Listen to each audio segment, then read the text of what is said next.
भले ही यह आंकड़ा देखकर आपको ये नाराजगी हो कि 33 रुपए का तेल आपको 90 से 100 रुपए में क्यों मिल रहा है, लेकिन एक सच ये भी है कि मुनाफे से होने वाली आमदनी का इस्तेमाल सरकार आप ही के लिए करती है, चाहे वो इंफ्रास्ट्रक्चर हो या फिर विकास के दूसरे काम हो या सोशल सेक्टर के काम हो। नमस्कार, मैं हूं संदीप चौधरी। आज सबसे बड़ा सवाल में मैं बात करूंगा तेल की कीमतों की। जी हां, मैं पेट्रोल और खास डीजल की बात करने वाला हूं। इस संकट काल में, कोरोना के इस संक्रमण काल में आत्मनिर्भर भारत की बात की जा रही है और ऐसा लगता है कि आत्मनिर्भर भारत की बिना जो नींव है ना, वो दरअसल पेट्रोल और डीजल की कीमतों पर ही तय की जाएगी।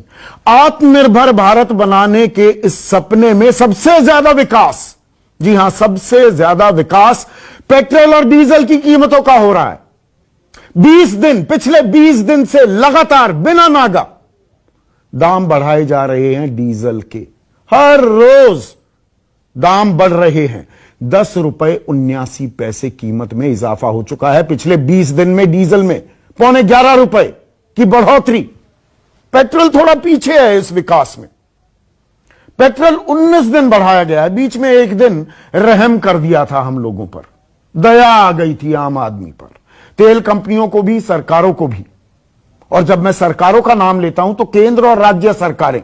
अब ये जो कहा जाता है ना, एक जुमला गढ़ा जा रहा है कि नहीं, मार्केट डिटरमिन्ड है, बाजार तय करता है कीमतें, हम क्या करें, सरकार के हाथ में नहीं है। मैं इस झूठ की भी पोल खोलने वाला हूं, इसलिए सरकारों का भी नाम ले रहा हूं। तेल कंपनियां और सरकारें इसमें मिली हुई हैं, जो डाका डाल रही हैं हमारी जेब पर।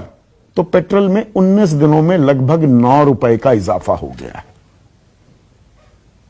और यह तब हो रहा है जब अंतर्राष्ट्रीय बाजार में कच्चे तेल की कीमतों में कोई ऐसी आग नहीं लगी हुई।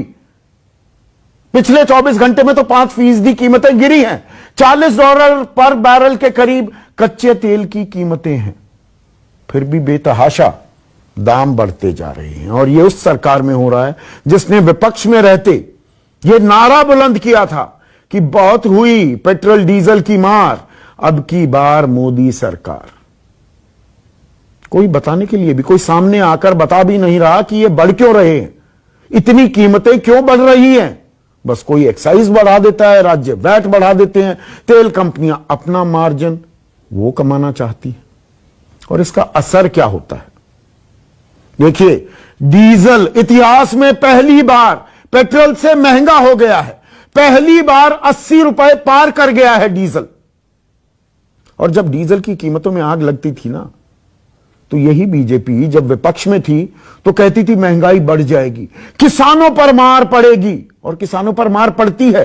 11.25 रुपए अगर डीजल के दाम बढ़ जाएंगे, इस टाइम खरीफ की बुआई चल रही है, डीजल से ही ट्रैक्टर चलते हैं, डीजल से ही ट्यूबवेल चलते हैं, डीजल से हमारे ट्रक भी चलते हैं। सिर्फ किसानों की बात नहीं है, जो ये सामानों की आवाजाही होती है ना, फल सब्जी, जो सब आप खरीदते हैं, सबके दाम बढ़ने वाले हैं, क्योंकि ट्रक वालों ने माल भाड़े के किराए बढ़ा दिए हैं।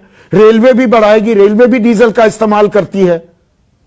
तो तब कहा जाता था महंगाई दर बहुत आसमान छूने लगेगी। अब महंगाई की किसी को परवाह नहीं दिख रही है।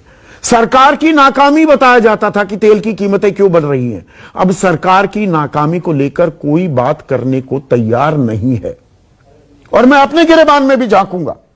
अखबारों में भी 20 दिनों में 1 या 2 दिन पहले पन्ने पर यह खबर छपी।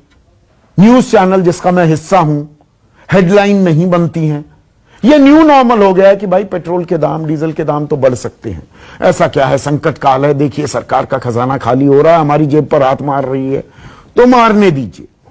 यह हम न्यू नॉर्मल मानकर चल रहे हैं। इन तमाम मुद्दों पर आज मैं सवाल करने वाला हूं। खास किसानों की समस्याएं उठाऊंगा। आम आदमी को क्या दिक्कतें आ रही हैं। डीजल की गाड़ियों की प्रोडक्शन तो बंद हो गई है। अब जिसने डीजल की गाड़ियां खरीदी हुई हैं वो कहां जाएगा, यह कंफ्यूजन क्यों है और आम आदमी कैसे पिस रहा है। पहले उसकी एक वानगी दिखा देता हूं। आज राजनीतिक बयान नहीं दिखा रहा हूं, पुराने दिखाऊंगा आगे, अभी के नहीं दिखा रहा हूं। आम आदमी किस कदर परेशान है वो भी देखिए।